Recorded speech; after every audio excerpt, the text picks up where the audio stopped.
Hello po mga bro, mga sis. Kumusta pong muli sa inyong lahat? Nandito na naman po kami ni Sis Lisa upang mag-share at magbahagi naman po ng mutya. Yan po. Ito po ang share namin sa inyo, yung aming pong iniingatang mga mutya ng Tamilok. Yan po mga bro, mga sis. Oh. Tingnan nyo po. Oh. Yan po hindi hinulma ha. Yan. Tingnan po. Sa karagatan po namin itong pinupuntahan ni Sis Lisa. Yan po.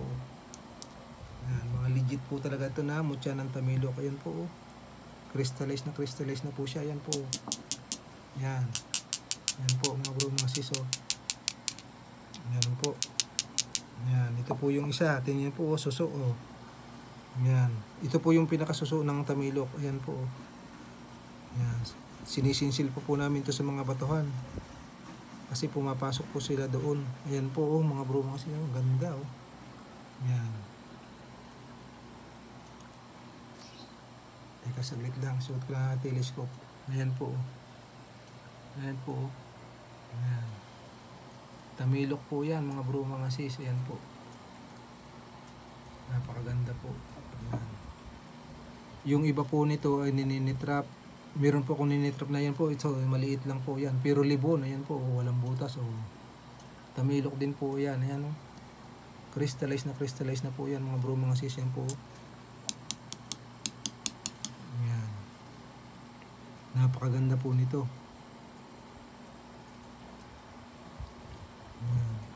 Pang-protection, panghalina, pampaswerte, sa dagdag buhay, at saka sa pagbiyahe po. Yan. Yung po naman ay isa naniniwala lang sa larangan ng pang-espiritual. Yan po. Subok ko na po ito. Yan mga bro, mga sis. Yan po. Ito po ang mas nakakatuwa. Ayan po. Tingnan nyo, Tamilok po yan. Yan po.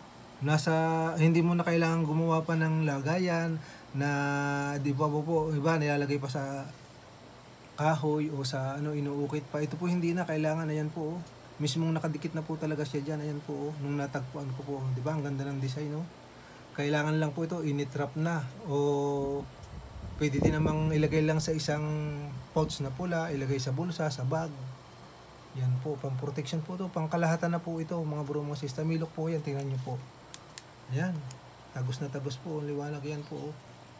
Yan, mismong kalikasan po yan, ng humulman ito. Kita po yan, yan o.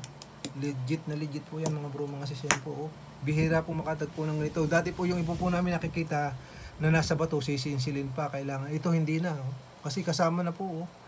Nadikit na po siya. Ito po hindi ko dinikit ko. Sana pong nakaganyan na siya. Ayan po. Ang matagpuan natin sa isang karagatan. Nung natagpuan po namin ito ni Sis Lisa. Ayan po. Kaya nung una gusto ko po tanggalin pero nanghihinayang ako kasi ang ganda na po ng design eh. Ayan mismong mahal na inang kalikasan po ang gumawa nito. Kaya pinag-aralan ko mabuti, pinag-isipan ko pong mabuti. Sayang kung sisirain ko pa o tatanggalin ko dito. Kaya hindi ko na po siya tinanggal. Hinayaan ko na lang po nandyan siya sa bato na to. Yan po. Maganda na po itong gawing kwintas. Kung yan, tagos pa rin liwanag dyan. Yan po mga bro, mga sis. Kahit sa bato. Maganda po yung pinagdikitan niyang bato. Ayan po mga bro, mga sis. Yan. Napakaganda po nito. Ito iniingat-ingatan ko nga po. Dito ko po ito nilalagay. Yan, sa pots na yan. Nilalagay ko po sa aming altar. O kung halimbawa, aalis kami ni Sis Lisa, magbiyahe, mag-hunting. Yan.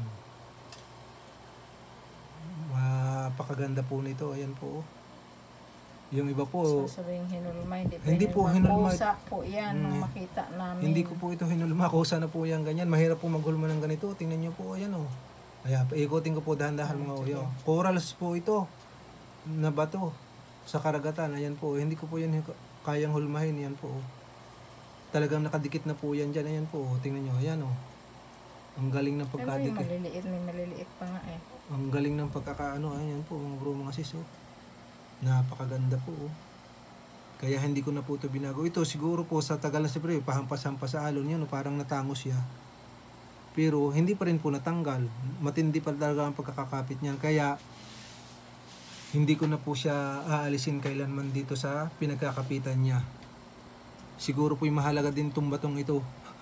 Di ba? Hindi siya umalis dyan hindi po natanggal. Ayan po. Siyempre, ang lakas ng alon. Yan nga, yung mga iba yan ay nakuha natin hinampas ng mga alon. Kita nyo po ito Yan ang gaganda. Bihira po talaga. Marami nga din po namang makikita. Kaya lang, siyempre, kailangan po magtiis at magtiyaga.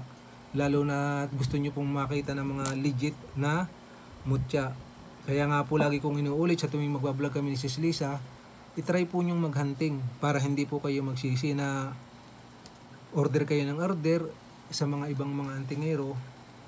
Na hindi naman legit. Hindi naman pala tunay. Sayang po ang pera nyo. Kasi dinanas na po namin yan. Oo. Hindi naman po sa kami ni Sis Lisa naninira. Kumbaga, isinishare lang po namin sa inyo ang aming naging karanasan para hindi po kayo magsisi o hindi na kayo mapagaya sa amin. Tapos, hindi kayo magtatalong mag-asawa kasi ang nakuha nyo fake. Opo. Siyempre, sayang po yung pinaghirapan nyo. Isipin mo, Ang hirap magtrabaho. ang lalo. hirap magtrabaho, ang hirap kumita ng pera. Oo. Tapos, Pero, sa kagustuhan mo magkaroon ng mutya, tulad ni Ronaldo mo, libo. opo. Ngayon fake pala. Pick pa. Sayang. Ay, yun po. Nagising na kami sa katotohanan na Kaya, maghunting po. Maghunting kami, Tinda- kahit oo. isara namin yung aming munting sari-sari store. Opo. Basta magkasama kami naghahunting. Opo.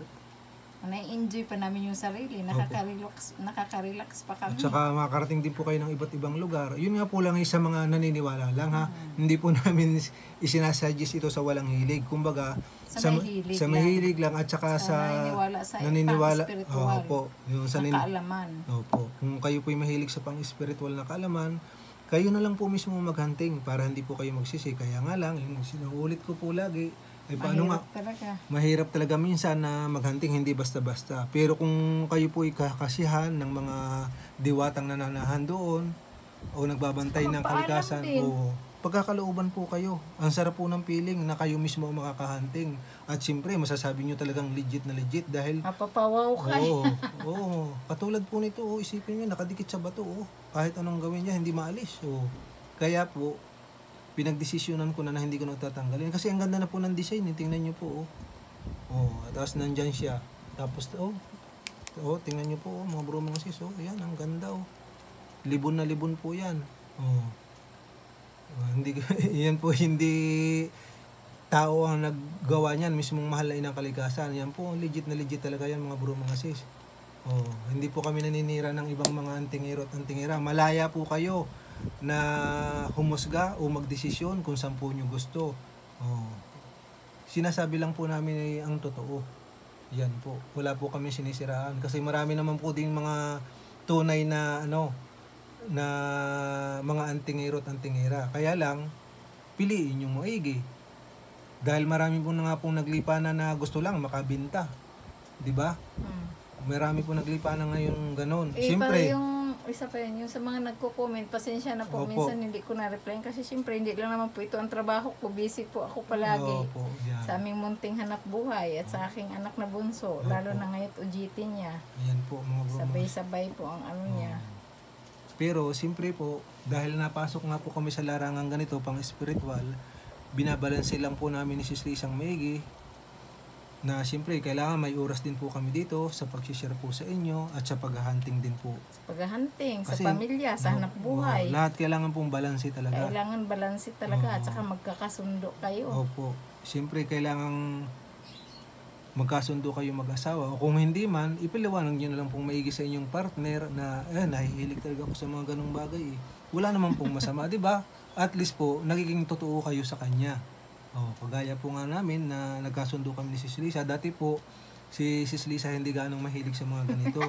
Ngayon po, nung nasama po siya sa paghahunting at saka sa larangan nga ng spiritual, nahilig na din po siya. Ayan. Kaya lalo po kami mas nagkasundo. Kumbaga, ayan po. Kaya ito po.